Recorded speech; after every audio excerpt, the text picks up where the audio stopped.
안녕하세요. 호주 생생정보입니다. 호주의 분유 사태는 2013년부터 불거지기 시작해 2019년인 현재까지도 문제가 되고 있는 사회적 이슈입니다.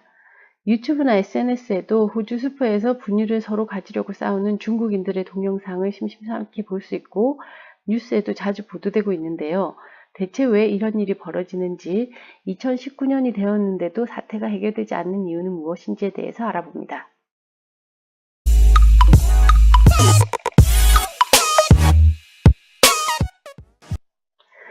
사실 호주 슈퍼에서 중국인들이 분유를 싹쓸이 하는 것은 불법은 아닙니다. 호주에서 정가에 구입해서 중국에서 두세 배의 가격에 파는 잘못된 행동, 즉 영어로는 wrongdoing, 이것이 문제죠.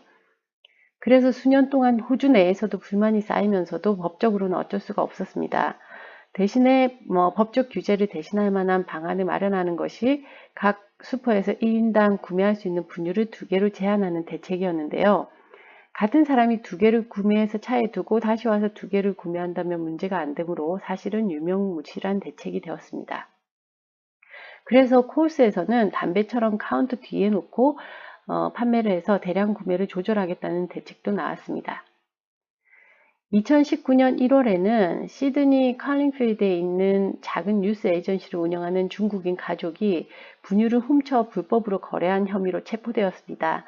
1밀리언에 달하는 분유와 마누카 꿀, 비타민 등을 시드니 전역에서 훔쳐가지고 중국으로 발송하려다 체포되었는데요.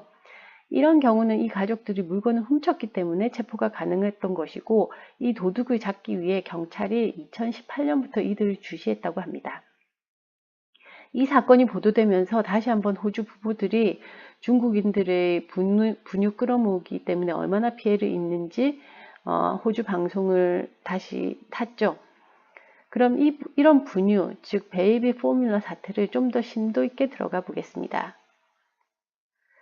중국인들이 해외 분유를 끌어모으는 이유는 이미 많은 분들이 알고 계시듯이 중국에서는 2008년 7월에 단백질 함유량을 높아 보이려고 유사 독성 물질인 멜라민을 분유에 섞어서 판매해서 이 분유를 섭취한 영유아 6명이 사망하고 30만 명이 치료를 받는 끔찍한 사건이 있었습니다.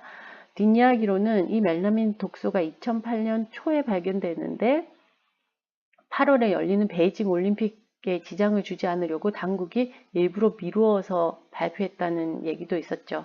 그래서 이 분유업자뿐만 아니고 중국 당국에 대한 불신이 쌓여갔습니다. 사태가 일어난 직후에는 주변 나라인 한국과 일본의 분유가 동이 났었고, 이 여파가 그 주변 다른 나라로 퍼져나갔습니다.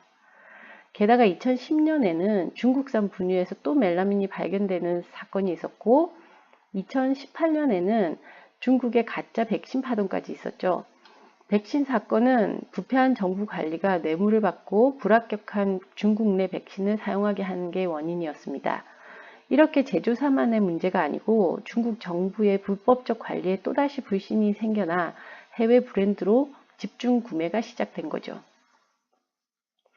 당시 외국의 안전한 분유를 먹이려고 중국 관광객들이 외국에서 분유를 사기 시작했을 때는 한국, 일본을 비롯해 홍콩의 부모들이 중국인들의 싹쓸이로 피해를 받고 독일, 영국, 뉴질랜드 등 나라에서도 분유 사태가 일어났습니다.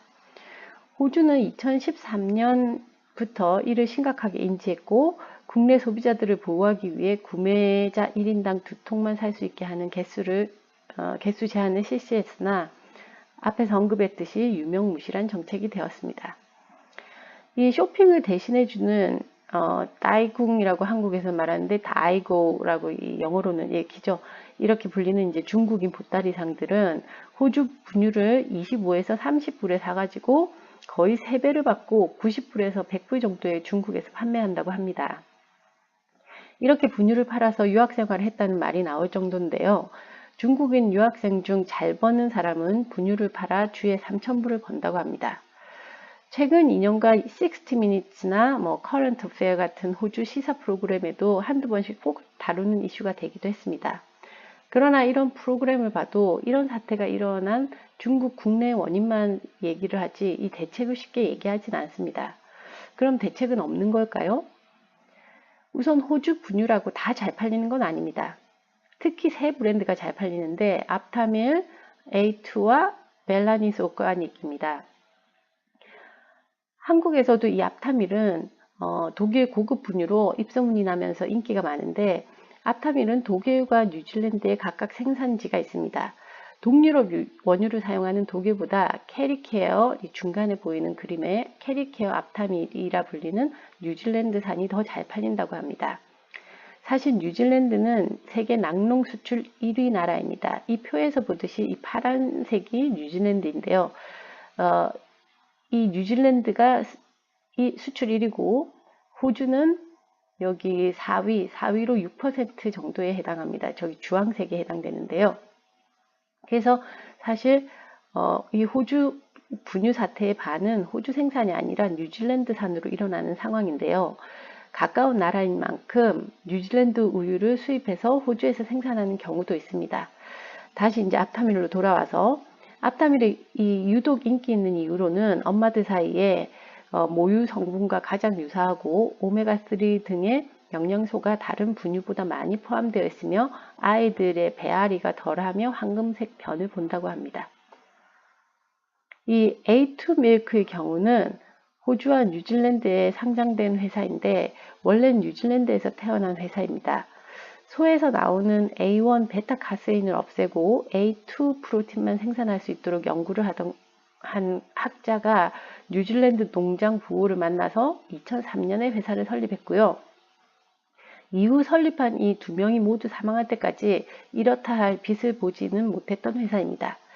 이 분유 부족 사태에 편승하면서 A2 타입의 프로틴이 더 낫다는 연구 결과를 바탕으로 고급 분유로 인식되기 시작했고 호주에 본거지를 두고 뉴질랜드에서 연구를 계속하고 생산도 하였습니다. A2는 2011년에 처음으로 수익을 내기 시작했는데요. 2012년이 중국의 분유 수요가 올라가자 A2 밀크로 분유를 생산하기 위해서 이 뉴질랜드 주식시장에 상장을 합니다. 그래서 이 상장을 한 돈으로 2013년부터 분유를 생산하기 시작했습니다. 이렇게 후발주자임에도 불구하고 2015년에는 분유 시장에서 650%의 성장을 보이면서 다른 우유에 비해 가격적으로 비싼데도 불구하고 진열할 틈이 없이 팔리고 있습니다. 그럼 이 팔리는 우유에 대한 대책은 없나요? 이 문제의 답은 쉽습니다. 더 많이 생산하면 되고 중국에 직접 갖다 팔면 되겠죠.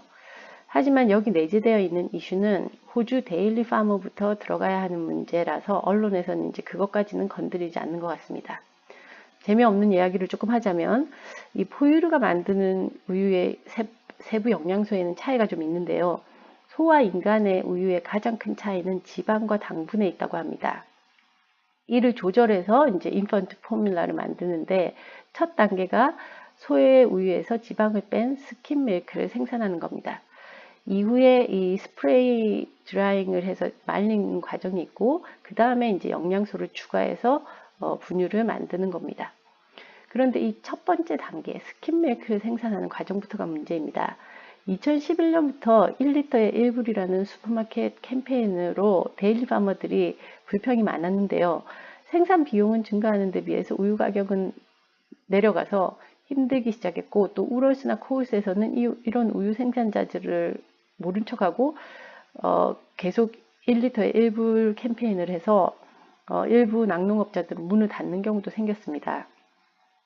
그런데 이제 이 베이비 포뮬라 사태가 일어나자 2014년부터는 이 중국 분유 수요가 호주 데일리 파머의 돌파구가 되지 않을까 하는 기사도 몇 번 나기도 했는데요. 그런데 문제는 그냥 우유만 있으면 되는 게 아니고 지방을 뺀 스kim 밀크를 만들어야 한다는 겁니다. 하지만 이 스kim 밀크를 만드는 공정이 이 그냥 우유에서 공정이 한 번 더 들어가는 만큼 돈이 안 된다는 거죠. 우유 가격을 안 올려줘서 안 그래도 힘든데 이걸 스kim 밀크 과정까지 더 한다고 해도 수치가 안 맞는 거죠.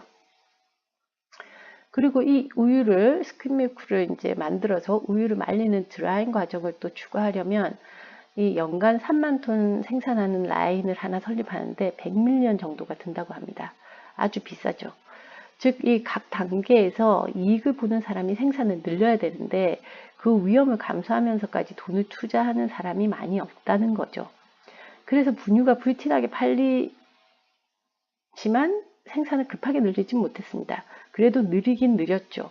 하지만 이제 돈을 처음부터 잔뜩 투자를 못하니까 하루아침에 갑자기 늘어나지 않고 이제 점진적으로 생산 라인을 늘리다 보니까 이제 이렇게 급속히 성장한 이 수요를 따라갈 수가 없었던 거죠. 그래서 그 여파로 아직까지도 이렇게 분유 사태가 일어나고 있습니다.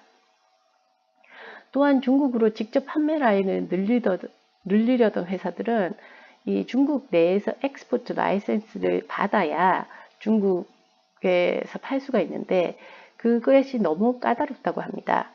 이게 아이와 관련되는 것만큼 이 인펀트 포뮬라를 수출하려면 호주 규정에도 맞아야 하고 또 각 수입국의 규정에도 맞춰서 납품을 해야 되는데 중국 시장의 수입이 까다롭다는 겁니다. 이 벨라미스 오가닉이라고 아까 세 번째 그 분유인 경우에는 아시아 시장을 늘리기 위해서 작년부터 중국 유명 연예인의 웨이보를 이용하는 듯 적극적인 마케팅을 시작했지만 정작 아직도 중국의 라이센스를 기다리고 있는 상황입니다. 여기에 또 하나 복병이라면 중국에 워낙 가짜 브랜드가 많다 보니 중국에서 유통되는 이 진정한 이 해외 브랜드를 믿지를 못하고 보따리상이 호주나 뉴질랜드 슈퍼에서 직접 구매하는 이 사진을 찍어서 함께 온라인에 팔면 그 제품이 더 비싸게 더 잘 팔린다는 겁니다. 신뢰가 간다 이거죠. 중국의 한자녀 정책 폐지에도 불구하고 출산율은 저하되고 있습니다. 중국 정부에서는 이런 보따리상의 판매를 규제하려고 법안도 마련하고 있습니다. 이제는 이제 온라인 판매 시에 반드시 사업자 등록을 내야 하고 세금도 내도록 규제를 하고 있는 겁니다. 여기 있는 왼쪽 표가 중국의 출생률 저하이고요. 이 1979년에 한자녀 정책이 펼쳐져서 2015년에 이제 마감이 됐는데 보시면 이 노란 줄이 이 중국의 출산율입니다. 한 2000년부터는 쭉 일직선을 보이고 있죠. 한자녀 정책이 폐지돼도 급성장하지 않았습니다. 앞으로도 이 인구가 증가하지 않는다는 거죠. 그래서 중국에서 이 한자녀 정책을 폐지한 데는 급속히 노령화되는 인구를 막아보고자 이 정책을 폐지한 것일 수 있습니다. 이렇게 출산율이 저하되니까 중국 내에서는 아니 한 자녀만 폐지할 것도 아니고 이 두 자녀 정책도 아예 폐지해서 아무리 많이 나와도 상관이 없게 하자. 그래야 나아지는 게 아니냐 하는 말도 나오고 있습니다. 이 오른쪽 표는 이 A2 밀크의 주가 표인데요. 5년간의 주가 상황입니다. 지금 2019년이 돼서 더 올랐죠. 그래서 지금 꼭지점을 찍고 있는데요. 현재는 이렇게 불티나게 팔려서 돈이 나는 분유들이 중국이 아무리 많이 산다고 해도 이렇게 인구가 증가하지 않는다면 언젠가는 이 분유 파동이 좀 잠잠해지겠죠. 아마 그걸 염두에 두고 이 회사들도 생산 라인에 그렇게 투자를 급속히 하지는 않고 있는 것 같습니다. 자, 오늘은 이상으로 10년 이상의 지금 시간 동안 계속되고 있는 분유 사태에 대해서 알아보았습니다. 오늘도 좋은 하루 되시고요. 다음 영상에 뵙겠습니다. 감사합니다.